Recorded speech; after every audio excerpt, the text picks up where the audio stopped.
is the mayor's daughter. It's my grandmother, my mother's mother, Annie Milot. Annie Milot married Ed Decoto and produced 4 children. Mother Gabriel was their oldest. And I'll get into other details later. What I wanted to tell you about the Milot is Annie's father, Charles Milot, owned the house in town. He owned the store in town, the general store. Now, he parlayed the general store and its earnings there into a bank. He owned the bank, which he had his daughter operate for him. He owned the cheese factory. He owned the ice house. That's where you cut in the river. In the winter when the river froze, guys went down, they chopped up, the river, made a big chunks of ice, and they stored it in the ice house and put sawdust in between the layers, and that was their refrigeration during the summer. He owned a sausage factory, and he owned a sugar shack is what they call it. It's where, you drain the sap from the maple trees, carried it to this sugar shack and boiled the sap until you had sugar. He owned many farms in that area. He had some kind of holdings in Italy. He was quite a guy. He was not easy to get along with, but he was also the county representative to Ottawa, and he was the mayor of the church. When the priest of the church wanted something done, he talked to Grandpa, and it got done. They got to sit in the first pew of the church, which meant they were close to the priest, and the priest was close to God.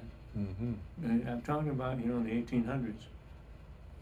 Yeah, about what years was the banking? What is there any names of the bank or the sausage thing or the ice house? That's a good question, because if you talk about a bank, you're thinking of a large structure, very solid, brick vault, big vault, all electronically controlled, metal out of metal.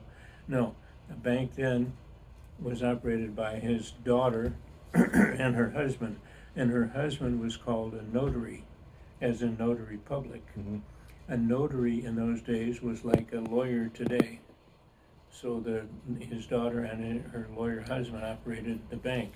The bank was the front living room of the house. Oh, wow. Just like his store, when you see the picture of his store, it's a big box building, and the family lived upstairs. They had 9 bedrooms, and what you see is just a basic frontage, and the back of it had a fenced-in porch. So, not fenced, what do I mean? You could sit there in the evening and the mosquitoes couldn't get in, basically. But it had 9 bedrooms, and then it had the kitchen. The main floor of the house was the business area, just like in the bank, just like in the cheese factory, just like in the sausage place. You built a house, and then you utilized every square foot of the house. This is in the early 1800s, late? Let's see, Charles was born in 1856, so Okay. So in 1900 he was at his peak. Okay. And the bridge he built in 1911. 1913, the book says. 1913 it was completed. Started 1911, completed, and it took 2 years. All of his children, he had 18 children, they all worked on that bridge. And that's Charles Milot, my mother's grandfather. Yeah, so it's my great-grandfather. And that's the end of my story. All right, fascinating.